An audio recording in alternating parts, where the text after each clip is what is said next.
Coming up on Theatre Talk. The single most important thing you can have is good taste. That's crap. Don't do it. This is very good. Keep that. Whereas somebody who's a novice or inexperienced would say, "Oh well, we did the dancing version. Now let's imagine that we're doing it on ice." And say, yeah. Theatre Talk is made possible in part by the CUNY TV Foundation.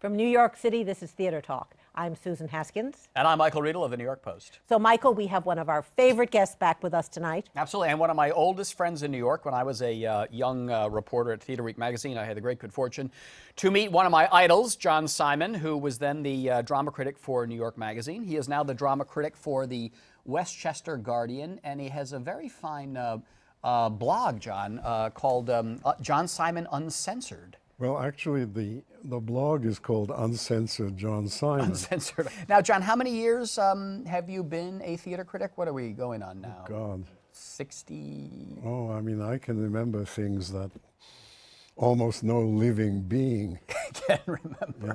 Can you remember the very first review you ever wrote? Oh, the very first. Well, you see, when I was at Harvard, which I was forever, there was a little sheet called The Audience, for which I used to write. But you know, I think the very first may have been for the Harvard literary magazine, The Advocate, in which I reviewed Tennessee Williams's The Streetcar Named Desire. That would have been around 1948. Whenever, and it was a total rave review. And I was fired because no play could be that good. So I'm the only person who was fired for loving Streetcar Named Desire. Did you not meet Tennessee Williams after you wrote that good review? Yes. Wow. You see, what happened is, at that time, he gave a sort of a talk at Harvard. He said he didn't give talks, but he answers questions. And one of the questions was, what do you think about existentialism, Mr. Williams, which was then the fashion. And he said in that wonderful, charming Southern accent of his, I don't know anything about existentialism. Maybe one of you could tell us. So I raised my arm and told him what.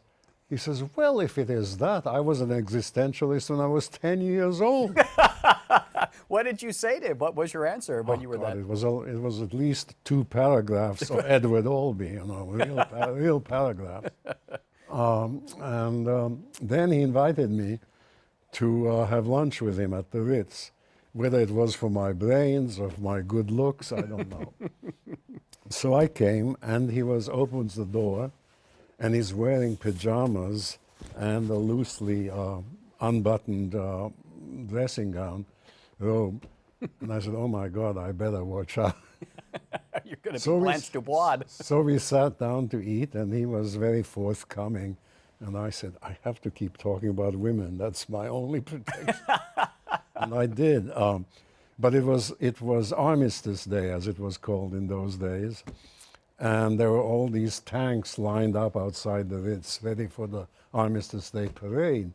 And Tennessee looked out and said, these poor devils, they must be cold as a witch's tit. I said, a platitude from a great man. Then he starts talking, and he says, you know, Greta Garbo was the greatest. She seemed to be walking on air. Another platitude. It was one of the great disappointments of my life. Just to stick with Tennessee Williams for a while, because you saw him at his height, though, of writing the great plays, and then you would have covered, really, his devolution, if you will. I mean, the plays got worse after a certain period. It was not only a devolution, it was a deep evolution. Yes. What do you think happened to him? What happens to a talent like that? Well, you know, nobody has to be as good when he is getting old and tired and has sort of said what was really close to his heart, what was really important in his life. He wrote himself out. Some people like Bernard Shaw can go on and on and on. Yeah. But other people, you know, peter out, and we can't hold it against them. As long as they've made their contribution, which he most certainly has, let them peter out. It's just that one then has to review them unfavorably. Again and again. And the last time I saw him, I was sitting at Elaine's at the next table to his, but he didn't recognize me because that was much later. And so at one point he turned to me and he said, "What time is it?" And I was sorely tempted to say, "It's later than you think." Oh, John. But for once I bit my tongue and said 9:30 or whatever it was. Now, you were an academic, a PhD in comparative literature at that's Harvard. right. When did you decide to become not an academic critic, but a popular critic? Well, I tried to be both because for many, many years I was writing drama criticism for the Hudson Review. Right, where which I was a could- literary magazine. Yeah, where I could be as academic as I wanted to. And then I had New York Magazine at the same time where I could be popular. And I managed to do both, as certain opera singers try to sing pop songs. And you were notorious as well. I mean, you were a critic that was very well known. You are very well known, and you were also very well known for saying outrageous things which offended people. Well, yes, but I meant them. Yes. Well, did you enjoy, though, the kind of, Susan calls it notoriety, I would call it sort of attention, that you began to get at a place like New York Magazine? And did that kind of fuel the critic's ego in some way? Did you like being talked about? And Yeah, sure. I mean, I enjoyed both. I liked being read in academe, and I liked being read by hoi polloi. It was fine either way. Did you shift your writing styles between the two? Not consciously, but maybe unconsciously. Well, of course, in the Hudson Review, I could throw in Latin quotes. In New York Magazine, I could not. There was that much difference, but not an awful lot. Not an awful lot. Did you ever feel, though, when you were writing for New York Magazine, for more popular magazines, that you were ever wasting your skills on so much dreck that Broadway had to offer? Did you say, what am I doing with what I've learned? That's what Bob Brustein said in his reviews of some of my books. He would always say that I can write good, serious criticism, but at New York Magazine, they have polluted me, they have corrupted me, and I've played to the masses and so on. Which isn't true, but it pleased Bob Brustein to think so. So you never felt that? You never felt I'm wasting No. my time sitting No, through? because if you look at my books, my various collections of criticism, you'll find that if you really look into it, you'll find that some reviews are from the Hudson Review, but a great many more are from New York, and some are from Bloomberg, where I was afterwards at Bloomberg News. So there are reviews from everywhere, and they all blend in. Now, who were the critics that you read growing up that would have influenced you? Were you influenced by people like Brooks Atkinson or Walter? No, apparently not. No. Brooks Atkinson was a nice man, but that's as far as it goes. George G. Nathan? Nathan, to some extent, yes. Dwight MacDonald, probably more than anybody else. Yeah. And Edmund Wilson. Why Dwight MacDonald? Well, because he's good. He was witty, he was charming. He wrote about movies quite a bit. He didn't write much about theater, but it comes to the same thing, which I was also a film critic. Sure. And we became friends. He wrote the introduction to my first book, which people have rightly criticized. It was a critical introduction. He didn't just say good things about me, he said some not so good things, which is But that's okay. it's okay by me, but some people thought it was in bad taste. Right. No, he was charming, and I loved him dearly, and the only sadness in our relationship was that when he was very ill, on the verge of dying in hospital, I called him on the phone, and he yelled at me, "I was trying to sleep. How dare you wake me up from my sleep?" So here I raised the dying. It made me feel sorry. There was a critic that I didn't know him, of course, but I read him who I thought was quite good, Stark Young. Did you read He was good. Yeah, Southern critic. Oh yeah, but he transcended his southernness. Yes. Then of course there was always your old friend Eric Bentley. Yes, too. wonderful critic. Yeah. Still with us, Eric, in 96, 97. I liked his stuff too, but I didn't read quite as much of him as I might have. But I read various other people too. I love criticism, even if it completely disagrees with mine. I find it interesting. As long as it's well... Which is why I read the Times critics, for example. Right. Well, you said some nice things about them. You had an interesting post recently on your website about... Oh, I think they're good stylists. Charles Isherwood and Ben Brandt. Yeah, I don't know about the others. Some of the others are very good too, but one isn't as aware of them. So they may even be better, but those two can write. They can write exceedingly well. I remember a dinner at a very fancy restaurant with Elaine May and Stanley Donen and her boyfriend. We were having a very fancy dinner at a very fancy restaurant, and they started attacking Ben Brantley in the worst way. I said, look, you can disagree with his taste. I do too most of the time. But you cannot agree with the fact that the man knows how to write. But they wouldn't conceive, and I can argue fairly well, but I couldn't budge them.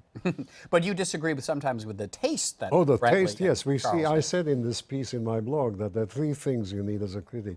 You need to be able to think, you need to have good taste, and you need to have a good style. Right. And you need all three of them. Just one or two won't do. And these guys have terrific style, but their taste is very bizarre. And thinking comme ci, comme ça. Well, not always, but boy, is Ben Brantley taking it on the chin. Is that the expression right now? Yes, both you. Well, And Alec Alec Baldwin went out and smacked Ben Brantley around recently on the Huffington Post. Oh, but not physically, I hope. No, well, he's capable of it, but no. Ranted after him for not liking his play. But you've never had a problem though with people who have attacked you, right? I mean, well, you got to go back and forth with it. Well, what's her name? The dreadful creature, the blonde. Sylvia Miles. Yeah, Sylvia Miles. I've happily almost forgotten her name, and I've certainly forgotten the food stuff that she threw at my most expensive California Rodeo Drive jacket that I'd only worn twice before. Well, she's a very expressive actress. She jumped a plate of pasta on your had this plate of not cold cuts. What's that raw steak that I'm trying? Oh, to... steak tartare. Steak tartare. She threw it at my beautiful Rodeo Drive jacket, and I said I would charge it to her to have it cleaned, and she said, "Well, you probably don't have it very often anyway." Very funny. We just have a few minutes left talking with you, John. Are you? How shall I put this delicately? Will you ever retire? Will you ever stop writing criticism? Well, I think if I have to write with putting my feet forward, I might stop. But I intend to go on as long as I possibly can. I feel totally rejuvenated each time I write a review, even if it's a favorable one. But you're a writer at heart. That's what you love to do. And I write other things too. I do book reviews for various publications. I've written about music in various places. And I have books to testify to all of these. I also know you've written some beautiful poetry over the years. Were you ever tempted to write a novel or a play yourself? Not so much. Why? Not so much. But I'm sorry to use this phrase, not so much. It's much too popular these days. Platitudes. Yeah. But yes, poetry I still occasionally do. And I always write birthday poems to my wife. And I used to write birthday poems to Yoko Ono, too. Speaking of birthdays, John, you just celebrated your, what birthday is it? 88th. 88th birthday. So Susan and I didn't compose a poem, so you may have to settle for a little surprise for you. Do we have a little John Simon? Oh, okay. Happy birthday to you. Happy birthday, to John. you. Oh, my Happy birthday, goodness. John Simon. Those are from Barbara Streisand and Liza Minnelli Liza Minnelli. and Michael Feingold, three of your favorites. Well, look, I'm 1 year old. It must be my second childhood. That's right. Well, as Tennessee Williams might say, blow out your candles, Laura, or your candle, Laura. My wife has warned me not to be a blowhard. So I probably won't. All right, well, we'll be like that. We'll let it burn, we'll let it continue to burn. All right. And before we let you go, John, in all of the nights you've been in the theater, is there any one particular performance, play, moment that before you pass into another world you will will flash through your head again? Anything that you Oh, saw that none of us well, may you remember know, anymore? It's like asking a mother which is your favorite child, and she has 12 children, and she loves at least 11 of them. There are too many. But most recently, the thing that moved me most was Cicely Tyson in A Trip to Bountiful. A superb performance, and from someone as old as I am. Yeah, that was a wonderful, memorable performance. But there have been many others too. Yeah, yeah. Anything from the past, though, that you might be the only person around who Oh remembers? God, yes, but then you'd have another half-hour program, and we'll do that. We'll do. You didn't see Lorette Taylor in... I did, actually. You saw Lorette Taylor in I'm Glass that Menagerie? ancient. I mean, you know. Was that a legendary one, Lorette Taylor? Yeah, that was legendary. But, you know, the sad thing is, I know I liked it, but I can't remember it. I would give anything to be able to summon it up clearly in my memory, but I can't. Well, you'll have to make do with Cicely Tyson, which is not a bad one. No, there are others, too. There are quite a few others. Yeah. Well, happy 88th birthday, John Simon, whom you can read in the Westchester Guardian. And on the blog is Uncensored John Simon. Yeah, and the website is John Simon Uncensored. And your books are most of them are still in print, too, I think, are they? Yeah, well, quite a few of them are. Collections of music criticism, film criticism, drama criticism. And besides, there are antiquarians, too. Like me. All right, John Simon, thanks for being our guest on Theater Talk, and many more birthdays. Thank you. Thank you. Sir, you believe in God. Believe also in me. Forget Oxford and Cambridge. Why do you all want to go there? Old, sir, tried and tested. No, it's because other boys want to go there. It's the hot ticket, standing room only. So I'll thank you if no one mentions Oxford or Cambridge in my lessons. There is a world elsewhere. You're hitting us again, sir. Child, I am your teacher. One of our favorite actors, Richard Griffiths, died recently. He was also one of our favorite guests here on Oh, he Theater was Talk. terrific, Yeah, yeah. we had him on a couple of times when he was in The History Boys, for which he won the Tony Award on Broadway. That's right. And also we had him with Daniel Radcliffe when he was in town doing Equus. He was a charming man and a fine actor, and we want to remember Richard tonight. Let me ask you, you as Richard Griffiths, the actor, surrounded by all these young actors, some of them on the cusps of, you know, what I think are going to be great careers. I agree. What are you teaching them any sort of tricks of the trade, and are they paying attention to you, or are they just laughing at you the way they laugh at Hector? Not the last thing. I think they are watching me in a way. And I do have a consciousness of trying to teach them things without lecturing. So I never lecture people. I never say you should do this. I will occasionally offer suggestions in a very nervous way, because I really don't want to tread on anybody's feelings of personal respect. You know, I don't want to suggest anybody's doing anything wrong or bad or anything. But I haven't. It's been 2 years, and the boys are now so far along the line from where they were 2 years ago. I'm not sure if any of them realise it. I think what they've learned is, certainly from me, is that nothing is set in stone. Absolutely nothing. I remember doing a show years ago with some opera singers. It was a play about Verdi, the composer. And what diced the nerves of the opera singers was that we would change, the actors. The scenes would be different every night. Or somebody, you know, that chair in this theatre we were touring, and we'd have to completely adapt moves and Opera things. singers don't go for that. And they couldn't deal with it. They kept, how can you begin to remember all the stuff you're supposed to do and change the moves and change what you say and change the way you say it? And I said, well, that's what we do. That's what's normal, to keep the thing moving and transforming all the time. And they couldn't handle that at all, because, as I suspect with musicals, the reason musicals can last longer than straight plays in a long run is that the musical is held together by the music. You know, there's a bright golden, he's on the meadow. You have to hit that note at that moment, because the band is there and they're driving that along. And all of that imposes a discipline, which you don't get with theatre at all, with the play. And so the thing about the play that we've had to show the boys is that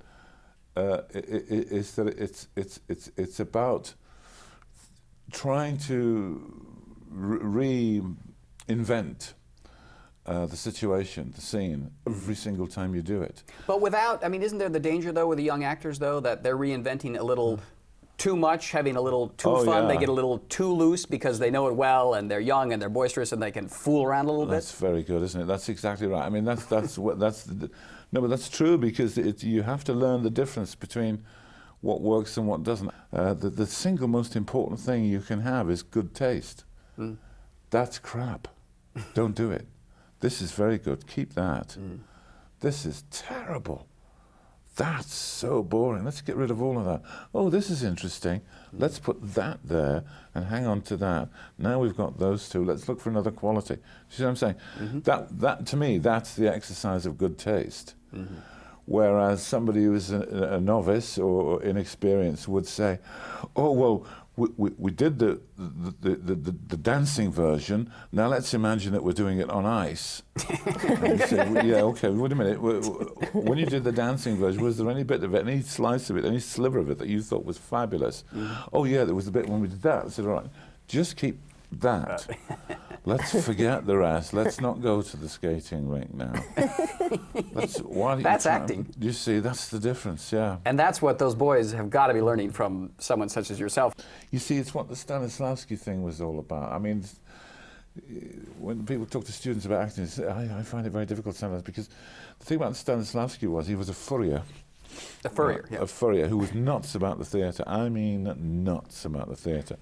And he asked himself the question, why is it that you get 100 actors, right, and 97 of them have been on and off on the stage and off it in the past hour, and you've been watching, and you're still sitting like this in their chair thinking, I wish my backside was more comfortable, you know. He said carefully. And then another person walks on, and everybody goes, "Oh."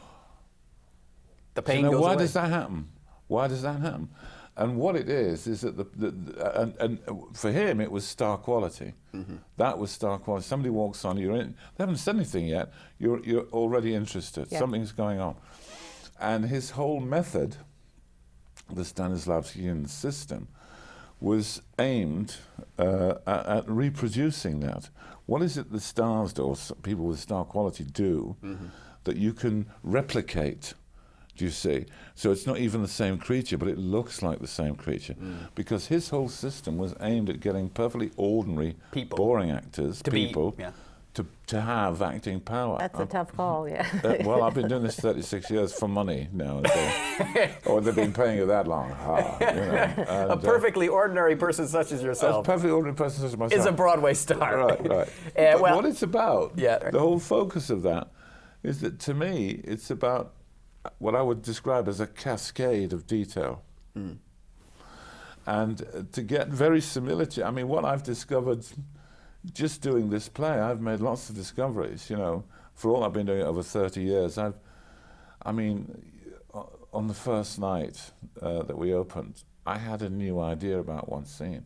I can't tell you how exciting that is after 2 and a bit years. Doing it, yeah. To have a new, a detail, which I did, and the boys all kind of responded in that sort of way of what's going on here, which of course transmitted to the audience. Is this when you put it on ice? Yeah, you put the scene on ice. Like that. You do when you do the new thing with it, and they pick up on it. Yeah. What they don't get is that the frisson of interest that they have of what's this, because they've spotted the new thing, about which the audience have no idea. When they do that, the audience pick up on that. Yeah. And what they haven't got right yet is that which they did was real, and that's why the audience get. The audience have got this radar that spots the phony from the less phony. Yeah, because it's all phony ultimately. Ultimately, it's all phony. You've got to suspend your disbelief. And I think that's one of the biggest things the boys have learned. But that what's marvelous is that is to behold their confidence now. I mean, they always were bumptious and confident and a bit intimidating. Alan Bennett came in every day to rehearsals and would end up on the floor, which is terrible because, you know, during rehearsals he had his 70th birthday. Most 70-year-olds, when they're curled up on the floor in a fetal position, you call the A&E, don't you, or something like that. But in his case, it was because of hysterics. Because he was laughing at the boys. Just laughing. So he would slip off his chair and just lie down on the floor and just laugh with tears rolling down his face and say, oh, this is much better than what I wrote. Why don't you just do that? You know, shut up, Alan. We're going to pick him up and put on this. No, this was wrong, wasn't it? He said, I don't care. I said, no, yeah, well, we do. You know, and it was smart. But now you see they've got all the confidence that goes with that. Well, listen, they've got the confidence because they've been watching a really great actor on the stage in this play. It's been a pleasure talking with you tonight. Oh, well, I'm astonished. Is that? That's it. It's over with. This is ridiculous. I haven't even talked about anything Part yet. 2. We did this lovely thing we do for little kids. Oh, yeah. Kids like this. We can try and do this together if you We'll want. do this, all right. Okay. We'll do a tempo like that. Only they mustn't hear it because sound will cut their throats if they hear this. So we will do the timing, you see, and the cameras will see the timing, but they won't hear it. Right, Okay. here we go. There was a man and he was an encyclopedia. No, we're in different keys. Oh, wait, okay. That's it. There was a man and he was an encyclopedia. He knew the weight of the moon to an ounce and the name of every star. He knew all about etymology, Hebrew, Jujuology, syntax, hobnail, boot tax. He was full as a Pickford van. Lovely.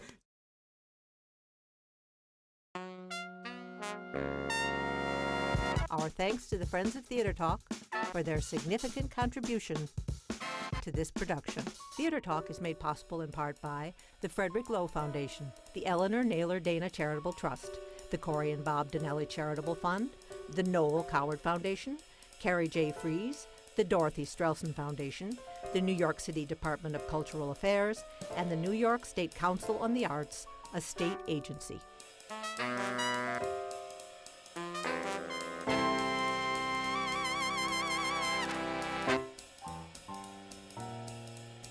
We welcome your questions or comments for Theatre Talk. Thank you and good night.